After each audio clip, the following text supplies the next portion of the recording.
Nasa Venya,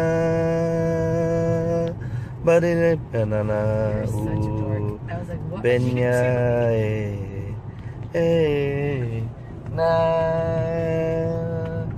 Venya. Oh, everyone, today But is Saturday. A beautiful Saturday. It's 7:23 in the morning.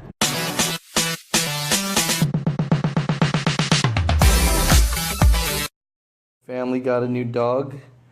I think we're gonna name her Harley. She's 3 years old. Super cute.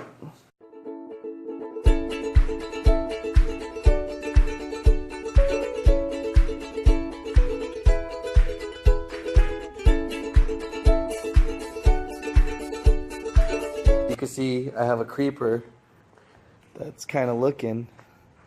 You see that guy right there? That's the creeper puppy. They're getting along just fine, but just for now, I'm showing a little attention to the new guy. Alright, say hi everyone. I think he just did. Dog, he pees funny. He does this kind of like handstand situation. I'm not quite sure what the hell it is.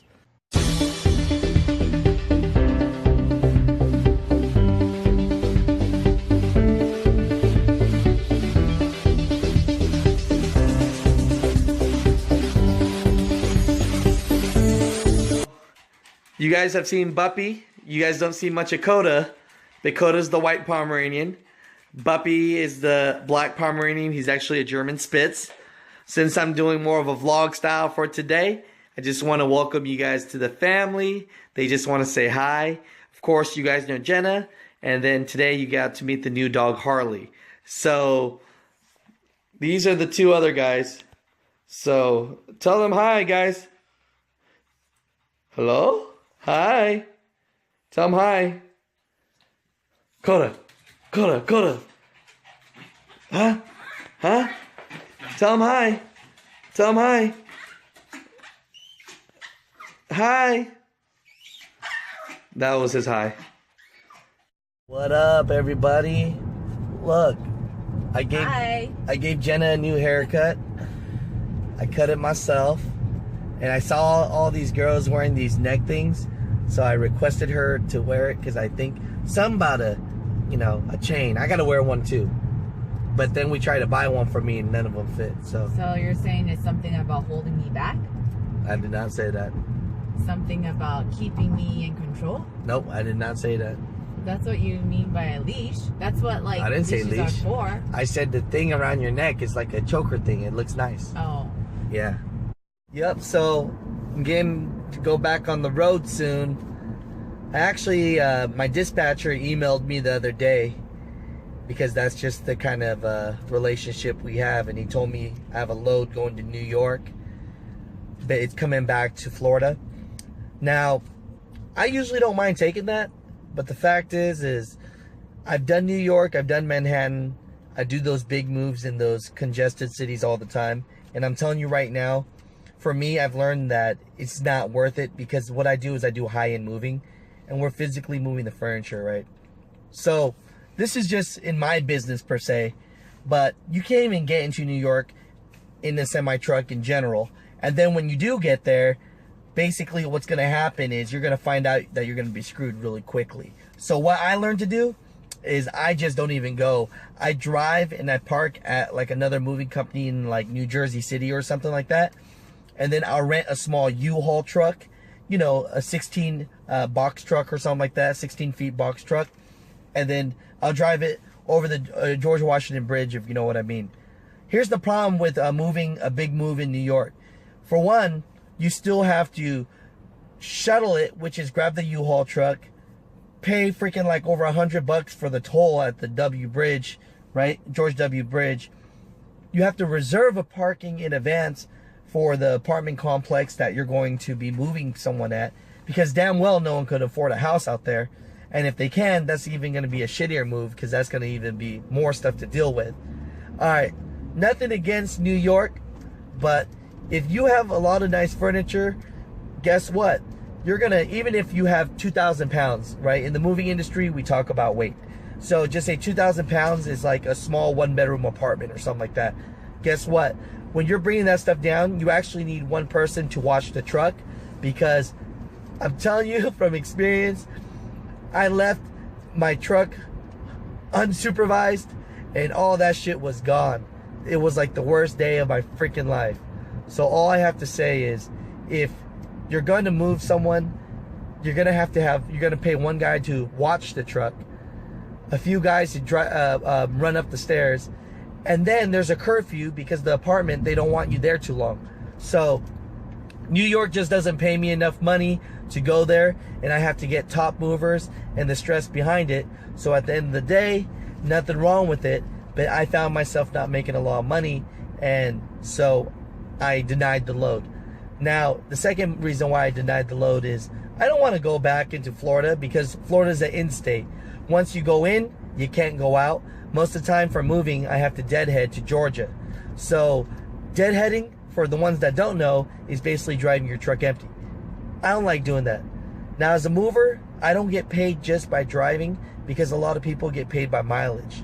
I get paid by moving the furniture, packing the furniture, and for driving. So when people are getting paid for driving, I'm getting paid 3 times. So that's why we make a little bit better money. But being an owner-operator and your truck breaking down, that shit can suck too. And I have a whole bunch of problems with that. I had to put in a new turbo. I had serious issues. And every time, here and there, at the end of the year, you're spending $10,000 to $15,000 on supposedly maintenance.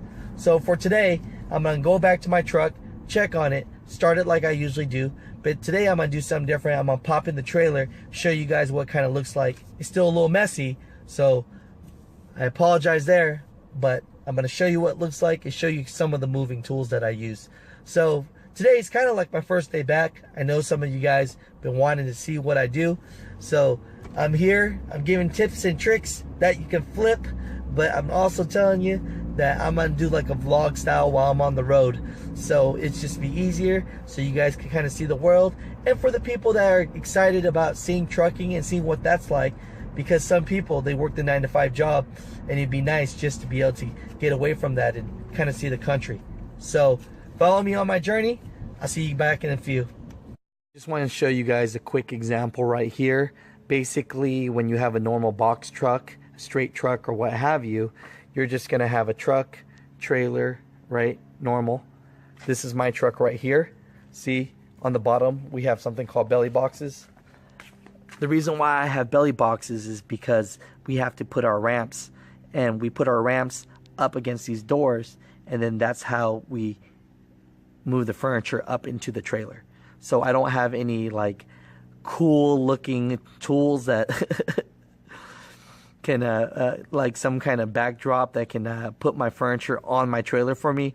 No, I don't. Some movers do, but we just have ramps. Okay, so that's what I use, and these are called belly boxes for the ones that don't know. All right, let's check on my truck, and let me show you inside. So real quick, because I have nice furniture in here all the time, my trailer is dirty, I know. You're gonna want good locks.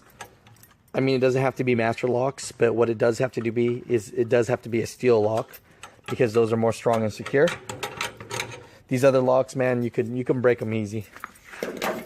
So let's pop up real quick. Let's check out, see what I'm working with, right? Welcome, welcome, welcome. Let me hop up here real quick. So it's still messy because I had boxes. Now, as a mover, what we do is we move the items, we pack the items, we load the items right here. Okay, check that out. And all the way to the back. So my trailer is actually really dirty right now. I've been cleaning it up a little bit at a time. That ladder, actually, I'm gonna put it down in the belly box because I don't always need it. Now, as you can see, can you imagine how much would that suck, right? Having to load furniture, wrap it up, and load furniture all the way to the back, right? So what we use some pads right here, right? So it's kind of old school in that way, but these are actually my pads when we load the furniture up, you don't want it to scrape and get damaged. So we use pads. And let me show you real quick. This right here, guys, is what we call a shitty dolly. That's not a good one, right? But someone gave me that one for free, so why not? These right here, these are mag liners. These are the best that you can buy in the business. Of course, there's better looking ones, but you're going to have to need good dollies because when you're moving high-end furniture, sometimes I do moves where the items in the house cost over, $2 to $3 million. So you're going to want good gear. I'm still cleaning up, so these are rubber bands that we use. We don't like to use tape. We used to wrap the furniture and then rubber band man to secure the furniture. Sometimes we do have to use tape, but a lot of guys, they don't like it. But again, don't judge me. I'm just cleaning up my trailer right now. This right here, plywood. It doesn't seem like we'd ever use plywood, but let me tell you this. See, these are decking bars right here, right? So decking bars, you actually deck the bar so it goes in a line, and then you put them in four. You put the plywood on top. Why do we do that? Because there are times when I actually have a car and I put in a Lamborghini or something in here, and then on top there's space up there. So what do I have to do? I need to make sure that I can still fit stuff. All right. The messed up part about decking is, I'm gonna tell you, this has happened to me. So like I told you, right? Those decking bars, they go from wall to wall. You put this board up, right? How secure is it? Sometimes that shit will fall down and the bars will hit the car. That's happened to me. All right. So moving sucks sometimes because when shit falls off, it will break. And when it breaks, you have to pay for it. Of course, you have insurance, but it doesn't matter. Now, I'm going to get more into this stuff later. I just wanted to kind of show you guys what my truck looks like. Man, you could take trucking out of the Asian, but you can't take Asian out of the trucking. Because you know what? After all these moving tools and all this stuff I have in here that's worth money, yep, I got Asian brooms. I don't know, man. It's just my mom has always used them. They seem like they work better. But goddamn, you can't take the Asian out of the trucking, man. So yeah, guys, I mean, this is the life of an Asian truck driver. I mean, it doesn't really matter what ethnicity I am, but I'll tell you what, living on the road for the last 5 years, dealing with different situations. When you're from California, I'm telling you, you don't feel racism, prejudice, you don't feel sexism, you might not feel any of that, but I'm telling you, some of this shit is alive, and I'm here to tell you today that I love trucking with all my heart, but it has changed. The days of my uncles, 20, 30 years ago, there was a big community. Everyone loved each other.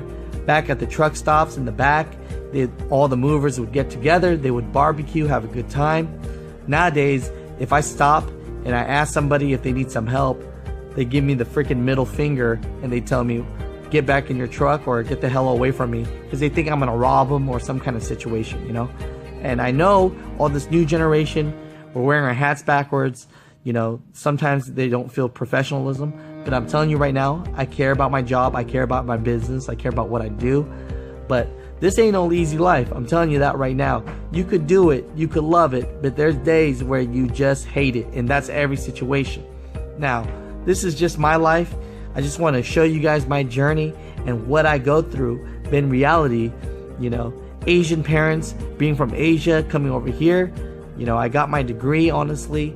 I made them happy, but let's be honest, they wanted me to be a doctor, a nurse, a lawyer, something that had a prestigious name behind it, but I went against the grain, and I'm telling you, you can make your dreams happen too. You can make the money you want. You can have the girl or the guy that looks a certain way, that has the heart of gold, and physically attracted as hell, because I think Jenna's really hot, and we've been together like 7 to 8 years, and I still love her to death. But I'm telling you right now that, a lot of you out there are going to have to go against the grain. You're going to have to do things that your parents don't want you to do. Of course, if you're doing anything illegal and against the law, I'm not hating on you. I'm just saying that maybe, you know, your parents have justification for being worried. But for the most part, I'm telling you right now, this is the beginning of my life. This is what I do. And hopefully it helps motivate others just to follow their dreams, you know. I'm 31 years old. You know, I'm not talking like I know what I'm doing. The only thing that I can say, the one skill that I really do have is I work hard and I try my best to listen to others, because the advice can be good. And if I don't like certain parts of the advice, it can go one ear and out the other. But I'm not one to say that I'm a master mover. I'm not one to say that I am the king shit of trucking. I'm not here to say that. If I don't know the answer, I don't know the answer. You know what? This is just reality. But this is my life. You know, follow my journey, guys. I appreciate you guys as always. I love you guys. I'm gonna keep on giving as much tips as I can. But you know what? Trucking is awesome. And for the people out there that don't truck drive, it's okay. You can follow us truckers and live your life through us. So peace. Thank you. Please subscribe as always.